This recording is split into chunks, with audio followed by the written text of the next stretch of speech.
el verdadero uso que nuestros alumnos y los padres de nuestros alumnos piensan de ello están llevando a cabo con todos los dispositivos móviles que están asociados. Bien, van a ser ellos los que cuenten este tema. Creo que han salido cosas sorprendentes, pero que, sobre todo a nivel numérico, de algunas cosas que podíamos esperarnos, pero que no llegaban a ese extremo, y que son las que van a presentarnos hoy. Este estudio también se va a publicar, en este caso no se va a imprimir, pero se va a publicar si no lo está ya. El estudio va a estar ya subido hoy.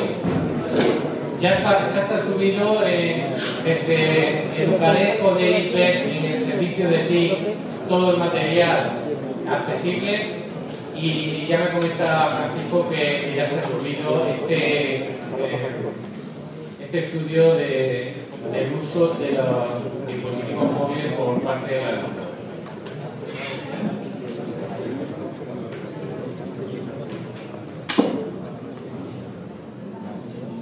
Bueno, pues ha habido que hacer muestreo, como podéis imaginar, lo más representativo. Agradecer a todas las familias que han participado y a los alumnos que han sido elegidos a lanzar dentro de los conglomerados y estratos que se han tenido que elegir para que la muestra sea representativa. Doy la palabra en primer lugar a Milagros para que inicie el tema. Bueno, daros a todos los buenos días y las gracias por estar aquí. Comentaros que vamos a intentar ser breves, de los 40 minutos que en un principio teníamos asignados, vamos a intentar acotarlos, ¿vale? Y explicaros las conclusiones de esta encuesta en un tiempo menor. Decir antes que este estudio ha sido realizado por un equipo de trabajo coordinado por Francisco López, y estamos aquí en representación nosotros tres, pero que el equipo es más, entonces agradecerles a ellos también lo que ha sido todo el desarrollo y la realización de este estudio. Hemos sido representantes del servicio TIC, entre ellos miembros del CESO. Bueno,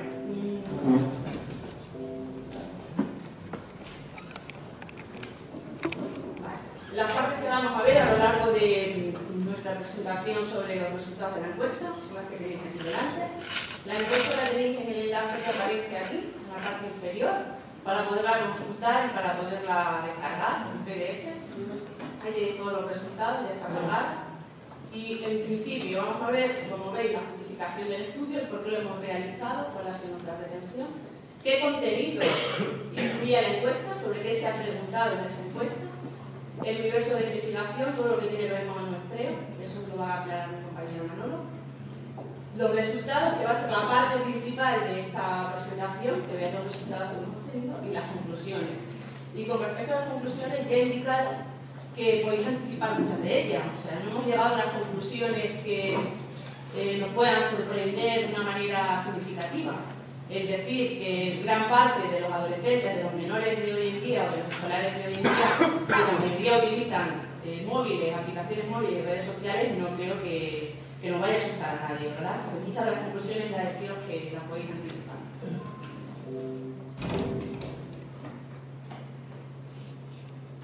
¿El por qué hemos realizado este estudio? Como ya se ha venido diciendo, la presencia masiva que hay y universalizada de dispositivos móviles, ¿vale? ¿Qué pasa? Que estos dispositivos móviles están en manos de los chavales, y la mayor parte de los chavales proyectan a sus personas a través de las aplicaciones móviles. Es una extensión más el uso del móvil, sobre todo dentro de esas aplicaciones, lo que son redes sociales y mensajería.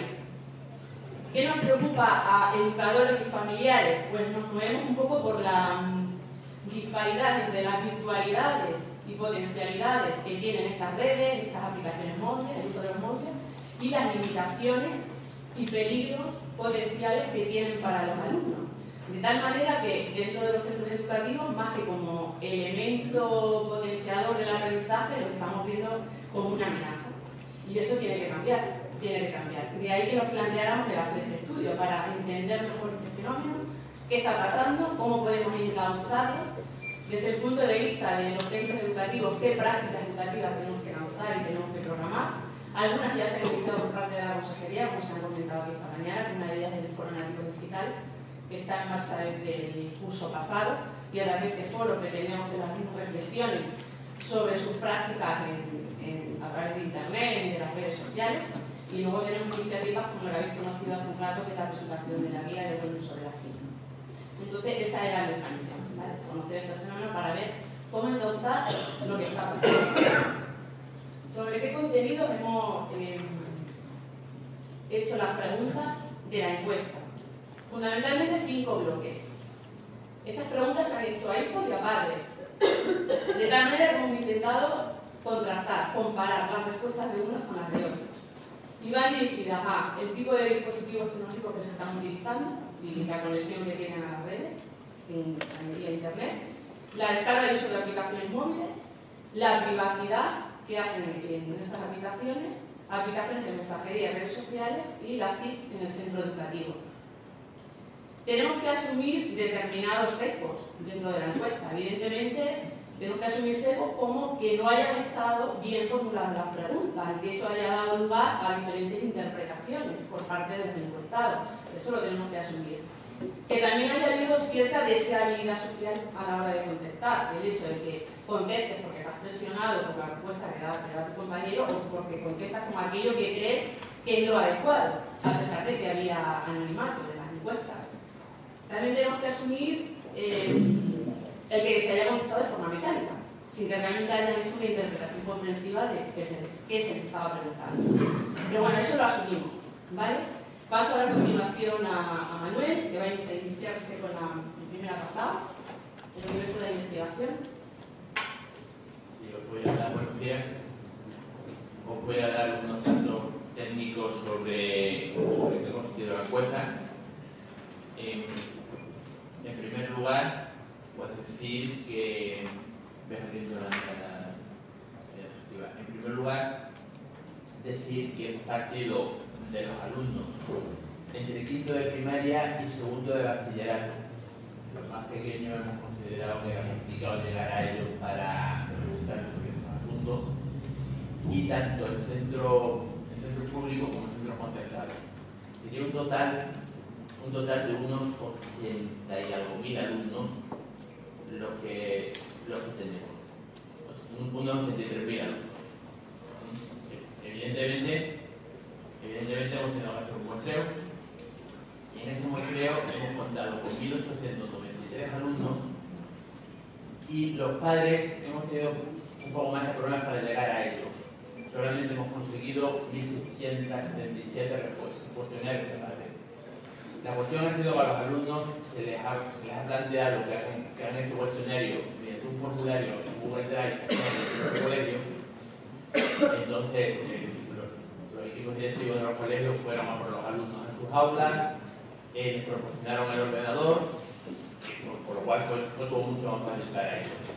En cambio, a los padres se les pasó ese cuestionario en papel, tuvieron que devolverlo al centro, y por eso faltan algunas respuestas de los padres. Técnicamente, el muestreo que hemos hecho es un muestreo certificado en 4 etapas. En cuatro etapas porque hemos intentado estudiar diferencias a la hora de dar las opiniones, pues tanto por el entorno en el que viven los alumnos, si viven en un entorno rural o en un entorno urbano. Hemos considerado, para ver si una población corresponde a un entorno urbano o no, una población mayor de 9.000 habitantes. Bueno, para esto hay distintos criterios. Al final hemos optado por este. Y dentro de cada uno de los entornos, la población la hemos distribuido en 4 niveles. 4 niveles educativos: alumnos de primaria, de quinto y sexto; alumnos de secundaria, que los hemos hecho en 2 grupos para ver qué diferencia entre alumnos de primero y segundo y alumnos de tercero y cuarto, y finalmente alumnos de bachillerato. Dentro de esos niveles hicimos un muestreo de centros educativos, porque teníamos que contar con la colaboración de los equipos directivos para no tener que llegar a tantos centros. Y finalmente, dentro de cada centro educativo hicimos un muestreo aleatorio. entre los alumnos. Consecuencia de este muestreo pasa, lógica, además de los errores que comentaba mi compañera, tenemos que asumir un margen de error propio del propio muestreo. Ese margen de error, la muestra es grande, una muestra de casi 2.000 encuestados, una muestra de términos estadísticos considera grande.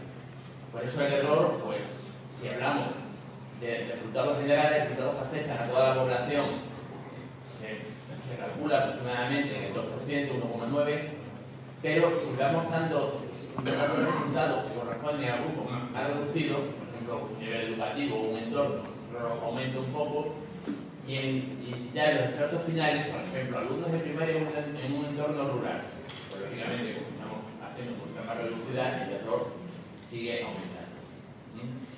Cuando vamos a presentar los resultados, no vamos a hablar de los errores, se supone que, bueno, más o menos entendido, son los términos que acabo de explicar y siempre contamos un poco con ese margen, como debemos explicar.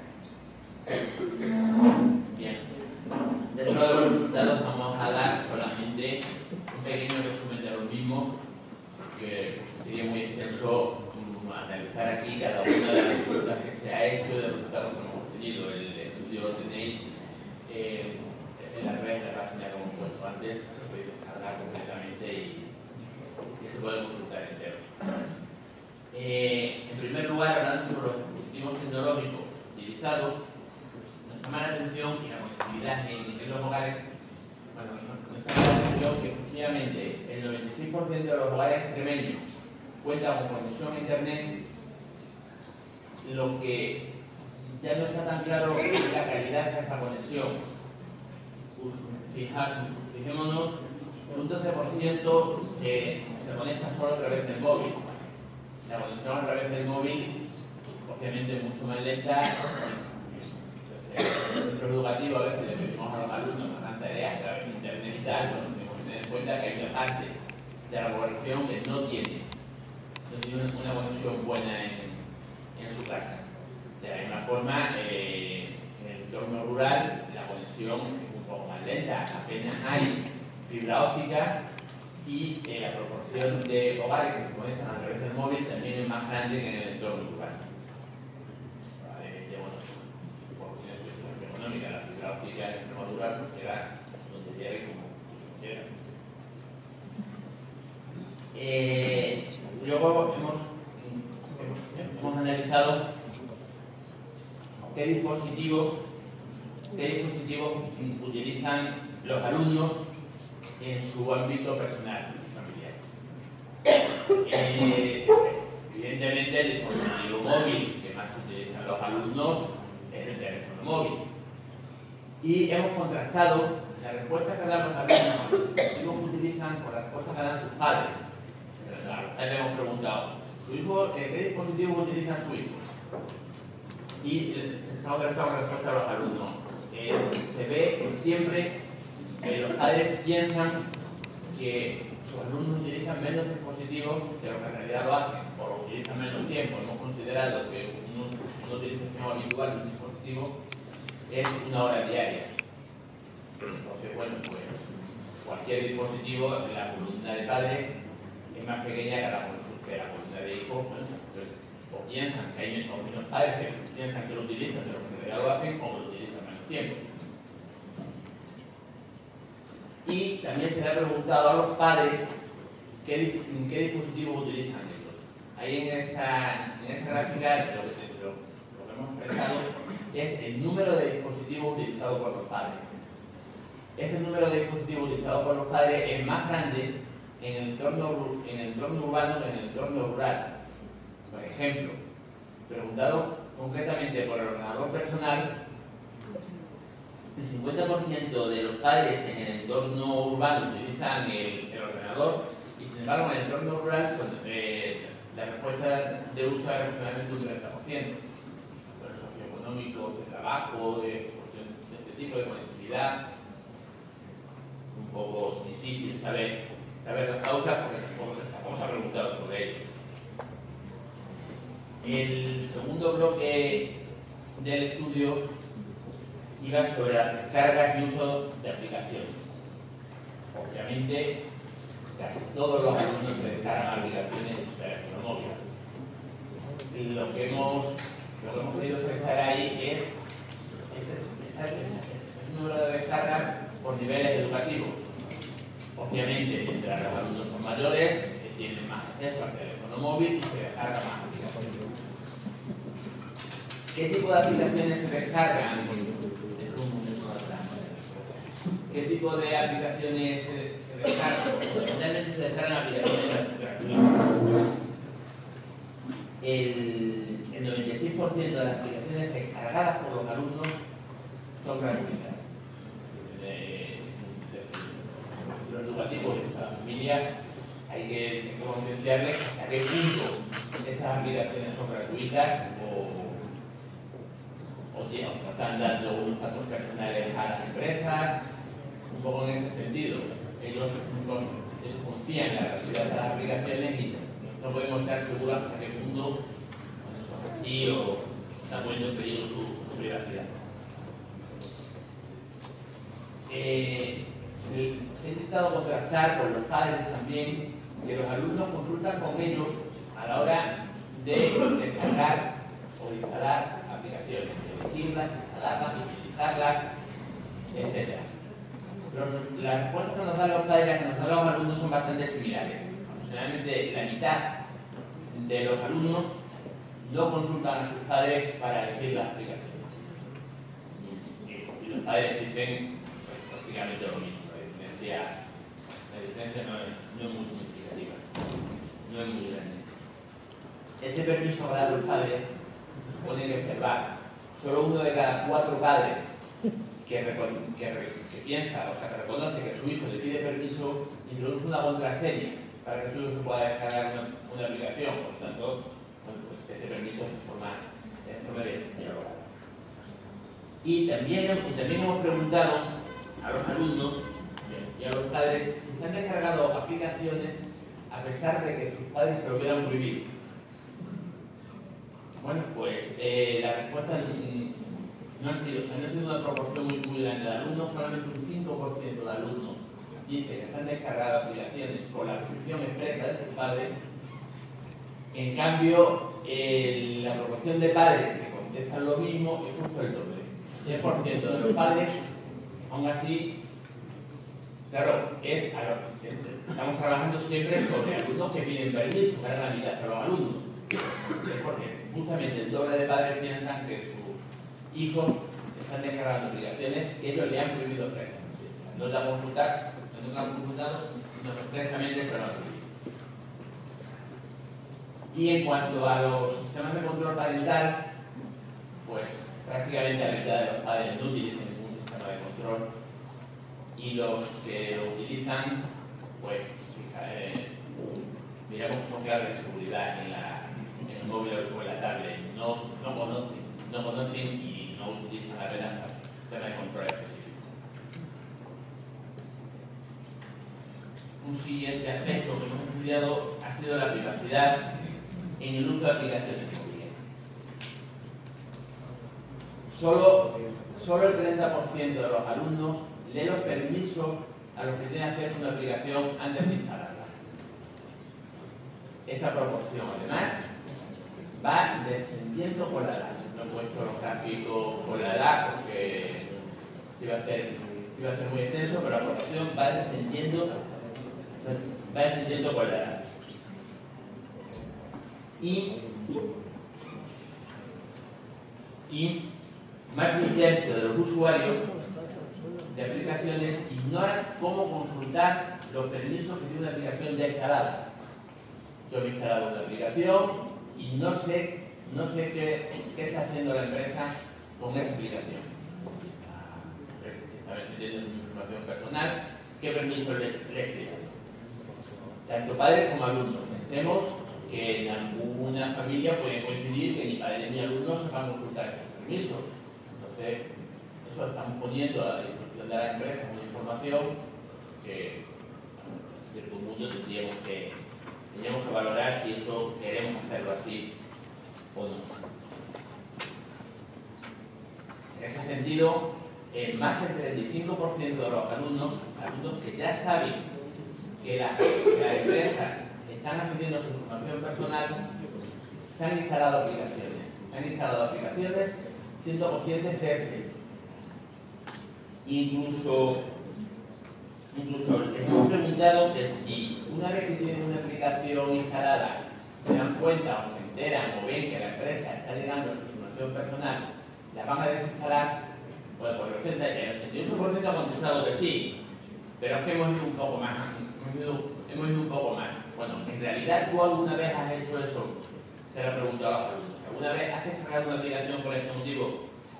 Y aquí la proporción es muy pequeña.